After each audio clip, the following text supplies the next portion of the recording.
कैसे हैं आप सभी? मैं आशा करती हूँ आप सभी स्वस्थ एवं प्रसन्न होंगे। आज हम हमारा पाठ बिहू को पढ़ेंगे और समझेंगे। तो आइए इस पाठ को प्रारंभ करते हैं। यह है हमारा पाठ 15 बिहू। मेघा शर्मा और तरुणा गोगई 5वीं कक्षा में पढ़ती थी। दोनों पक्की सहेलियां थी। वे साथ साथ खेलती, खाती पीती और पढ़ती थी। उन दोनों के परिवारों में प्रगाढ़ संबंध थे, यानी गहरे संबंध थे। शर्मा परिवार उत्तर प्रदेश के लखनऊ के, जबकि गोगई परिवार असम के डिब्रूगढ़ में रहने वाला था। उन दोनों का रहने का जगह भी अलग अलग थी। वे लोग, शर्मा परिवार उत्तर प्रदेश के निवासी थे और गोगई परिवार असम के डिब्रूगढ़ के निवासी थे। तरुणा आज छुट्टी पर थी क्योंकि उसके घर पर आज बिहू का त्योहार मनाया जा रहा था। गोगई परिवार ने शर्मा परिवार को इस पर्व पर आमंत्रित किया था। मेघा बहुत खुश थी। उसने नए नए कपड़े पहने और मम्मी पापा माता पिता के साथ तरुणा के घर आ जाती है। अरे मेघा, इतनी देर लगा दी तुमने, तरुणा उसको कहती है। मेघा कहती है, रास्ते में ट्रैफिक के कारण देर हो गई। चलो पहुंच तो गए। तरुणा के माता पिता ने भी आगे आकर शर्मा परिवार का स्वागत किया। तरुणा के घर की सजावट देखने योग्य थी। बनी बहुत सुंदर सजा रखा था। रंग बिरंगी फूलों की बेलें और केले के पत्तों से पूरा आंगन सजाया गया था। चारों तरफ गुब्बारों के गुच्छे लटक रहे थे। कहीं खाना पीना चल रहा था तो कहीं बिहू नृत्य, जिसे औरतें और छोटी छोटी लड़कियां करती थी। किसे? बिहू के नृत्य को। मेघा ने तरुणा से पूछा, यह बिहू त्योहार क्या होता है और कैसे मनाया जाता है? इसका उत्तर तरुणा की माताजी देती है और कहती है, जो इनके पास खड़ी थी, कहने लगी, यह असम राज्य का बहुत बड़ा त्योहार है, जो 3 त्योहारों का मेल है। बुहाग बिहू, माघ बिहू और कटी बिहू। ये त्योहार क्रमशः अप्रैल, जनवरी और अक्टूबर महीने में आते हैं। मेघा एकदम आश्चर्य से कहती है, एक त्योहार के 3 अलग अलग त्योहार कैसे हुए, और वह भी अलग अलग समय में? उसकी माँ कहती है, अच्छा, मैं तुम्हें विस्तार से यानी पूरी बात बताती हूँ। बुहाग बिहू या रंगाली बिहू हमारा सबसे मुख्य यानी सबसे मेन त्योहार है। बुहाग आसमी वर्ष का प्रथम महीना होता है। असम का जो महीना होता है, असम महीनों का पहला महीना होता है बुहाग। यह पर्व वसंत ऋतु में आता है। इस दिन असम के लोग आने वाले साल के लिए अमन, चैन और खुशहाली के लिए प्रार्थना करते हैं। बुहाग बिहू खेती का त्योहार है। किसका? खेती का।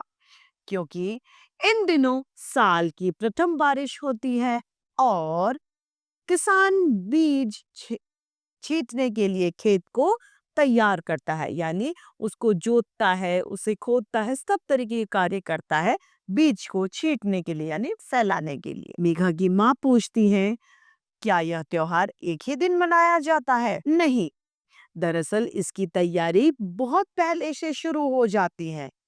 हमारे देहात यानी गांव में पर्व के पहले दिन गोरू अर्थात मवेशियों का बिहू किया जाता है।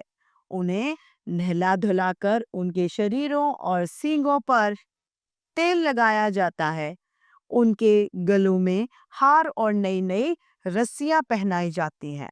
किसान मवेशियों को यानी जानवरों को नहलाने के बाद उनके शरीर पर उड़द की दाल, हल्दी और नीम की पत्तियां मलकर उनकी विशेष पूजा करते हैं। दावत में चावल का चपेरा, दही और मिठाई खाई जाती है।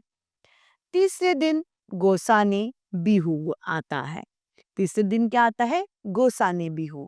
और उस दिन पूजा की जाती है। 7वें दिन औरतें जंगल में 7 प्रकार के साग तोड़कर सब्जी को पकाती है, उसे सतबिहू कहते हैं। तरुणा की माताजी ने ये जवाब दिया।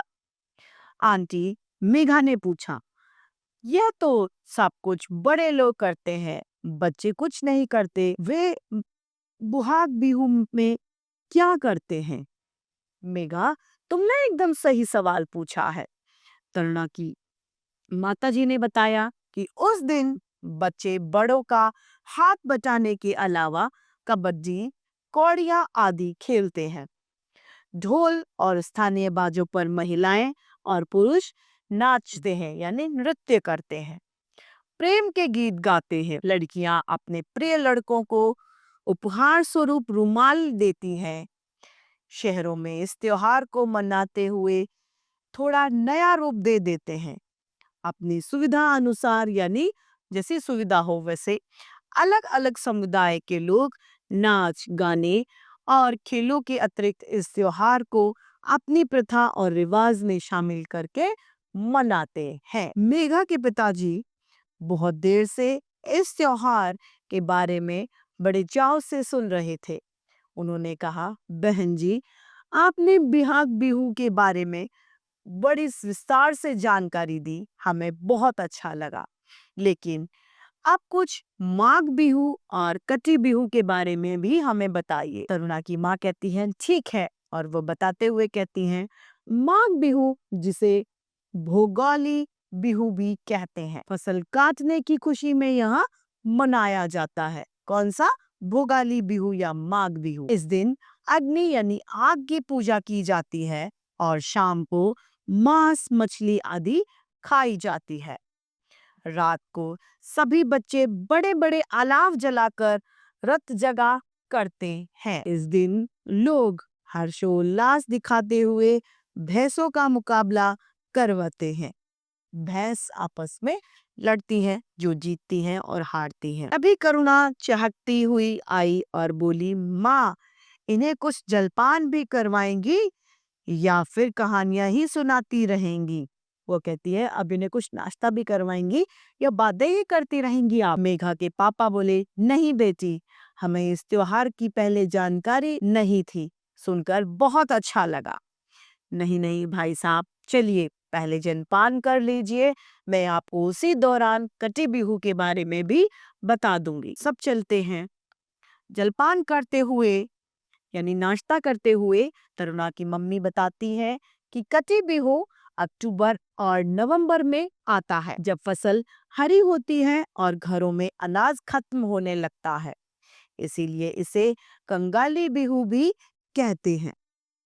इस दिन तुलसी जी की पूजा की जाती है तथा शाम को घरों में दीपक जलाए जाते हैं। कुछ लोग अच्छी फसल के लिए इस दिन धान के खेतों में जाकर भी पूजा करते हैं। मेघा की माताजी ने तरुणा की माताजी को बिहू के बारे में इतनी अच्छी जानकारी देने के लिए धन्यवाद कहा। दशहरे पर अपने घर आने के लिए गोगोई परिवार को आमंत्रित किया कि आप भी जरूर हमारे दशहरे के पर्व पर घर आए। मेघा के पिताजी ने कहा कि अगर हम सभी एक दूसरे के घर त्योहारों पर जाएं तो हमें सभी त्योहारों की जानकारी भी मिल जाएगी और आपसी भाईचारा और प्रेम की भावना बढ़ेगी। इसी के साथ शर्मा परिवार ने गोगोई परिवार से विदा ली, अपने घर चले जाते हैं शर्मा परिवार। तो इस तरीके से बिहू पाठ समाप्त होता है। आइए इसका शब्द ज्ञान देखते हैं। प्रगाढ़ यानी बहुत अच्छे, पर्व यानी त्योहार, बुलाना यानी आमंत्रित करना, अलाव यानी आग का जलाना, छींटने यानी डालने, समुदाय अर्थात समूह, रत जगा यानी रात भर होने वाला कार्यक्रम, देहात यानी गांव। तो इस तरीके से हमारा ये पाठ बिहू समाप्त होता है। मैं आशा करती हूँ आप सभी लोगों को यह पाठ भली भांति रूप से समझ में आया होगा। आज के लिए इतना ही, फिर मिलते हैं। धन्यवाद।